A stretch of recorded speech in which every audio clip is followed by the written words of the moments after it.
Okay, good morning everybody. It is the 29th of April, day 33 of the South African national lockdown. That means we are on the brink of transitioning into a slightly softer lockdown, level 4. That's just been confirmed that Tikweni will also follow the rest of the country in this trend. For most of us though, probably not much is going to change in the stage 4. For some of us it might, but I think a lot of people, life will continue as it has for the last 33 days. But perhaps there is at least a little bit of hope and encouragement that we are heading in a direction where we'll have a bit more personal freedom, some semblance of normal life. All the while, of course, we're waiting for the real effects of the pandemic to hit South Africa in the way that we expect it to. So it's a bit of a strange situation we find ourselves in right now. There are a lot of additional causes of stress at the moment, of course. So there's a lot of uncertainty regarding our health, regarding the health perhaps of our loved ones who are more in critical positions and risky categories. Financial pressures that we're undergoing because of this lockdown.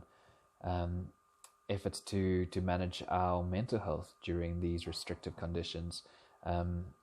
Trying to balance our academics, our studies, whilst in these situations as well is stressful.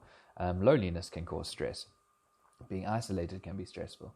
Interpersonal tensions from being in the same environment with the same people for prolonged periods of time, that in itself can be stressful. So working from home as well can also increase stress levels. Perhaps you're trying to manage a full-time job remotely. You're also having to look after children because there's not support there anymore. Children aren't at school. There aren't caregivers anymore who are able to assist. People are trying to balance all of these stresses. I've spoken to a number of people who've been well established in roles for many, many years and have been and found themselves in a fair amount of comfort in those roles recently. Because of these changes, finding themselves very overwhelmed because of the specific unique pressures that working remotely puts and the different dynamics that are involved as well. That can also cause adjustment, and adjustment can be a very challenging aspect of life. So of course there's some benefits as well.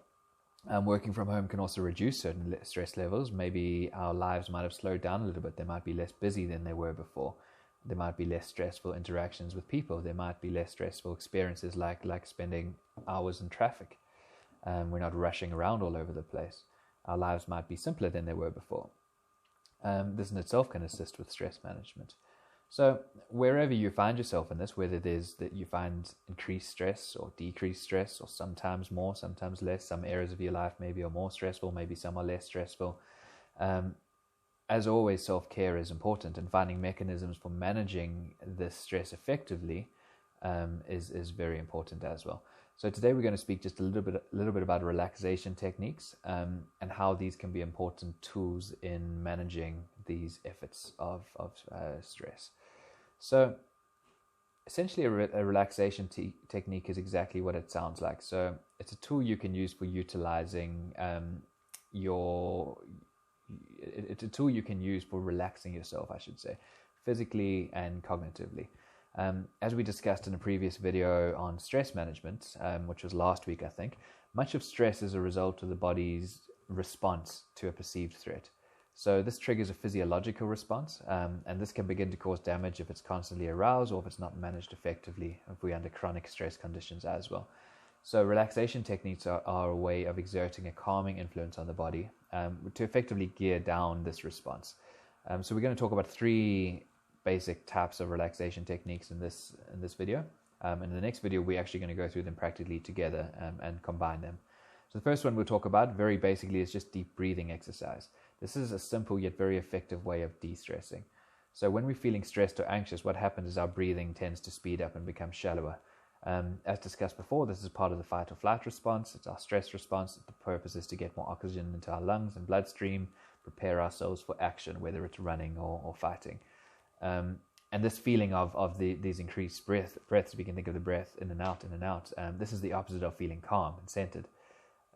There's a survival function to it, but of course it doesn't calm us down, and actually it can make us feel more anxious and more stressed, and this becomes a feedback loop.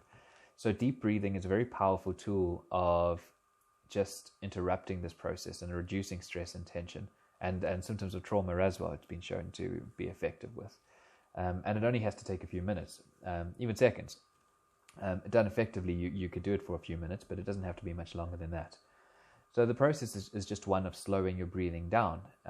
Focus on the breathing and take deep breaths. So it'll be a deep breath in through your nose and then out again. And you breathe in, you hold it, and you release it. It's a bit of like a reset button for your stress response, and you can combine it with mindful techniques, symbolism that you can add to the exhalations as you're breathing out. So as you breathe out, you imagine that you're breathing out all of your unnecessary worries and concerns, or you're breathing out all the things that you can't control. That can be very effective as well. Interestingly, it's also been advocated as a way of treating coronavirus, which is quite topical right now, of course. We know that coronavirus has a significant effect on the lungs. So breathing exercises are being used as a way of reducing the damage to the lungs and minimizing the risk of worsening the condition into conditions such as pneumonia for people who have coronavirus, keeping the lung function up and healthy. The next technique we'll discuss is just a visualization technique. These are ways of creating mental imagery which assist you in managing your feelings or maybe even achieving a goal. So many athletes use visualization as a way of increasing their performance. It's not a way of getting around any type of real work or real world application, but it is a way of when we're talking about performance, of imagining what that performance looks like and then executing it in a way that is really that parallels that and mirrors that. The most successful golfer of all time, Jack Nicklaus, he said that he never hit a shot in his life without first imagining what that shot would look like in his head. So every time before he was about to hit a ball, he would imagine the shot in his head. So visualization is about casting our gaze inwards, using our imagination to formulate some type of experience. And this can be very helpful when we're feeling overwhelmed as well. Because when we visualize, we can use all of our senses, our main senses. For example, if we feel calmer when we're at the beach, we imagine what it would like to be there. So we feel the wind on our face, we can imagine smelling the salt in the air, hear the waves, feel the feeling of the salt on our skin. This can create a fully immersive experience, and this can diffuse our escalating stress response. If you're sometimes struggling to sleep, visualization can be a helpful way as well of managing this. So it distracts us from the kind of circular, stressful, ruminative thought patterns that keep us awake. So as you might have guessed from my example or the quote earlier, I play a bit of golf myself, and sometimes what I'll do if I'm struggling to sleep is I'll just think back on a round of golf I had, and I'll imagine every single shot that I've taken, and I'll visualize and I'll put myself in that situation. And that in itself can be very helpful as well, because you're removed from these other thoughts that might be coming in and contributing to you staying awake. So it can be a very powerful process. The last technique we will discuss today is what we call progressive muscle relaxation. So again, the clue is in the name. We understand that through stress and trauma, it stays in our bodies and in our muscles, and this tension can cause all sorts of aches and pains and even chronic conditions. Progressive muscle relaxation is a technique that's available that assists us in releasing this tension from our muscles.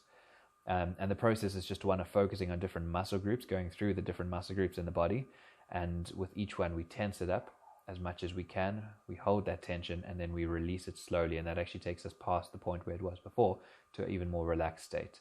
That gradual relaxation, thereby it takes those muscles to a more of a resting state, where they're not so rigid and on alert for danger and threats. And often that feeling of being so tensed up, we become so used to it, we're not even aware that we're feeling it or we're acting like that.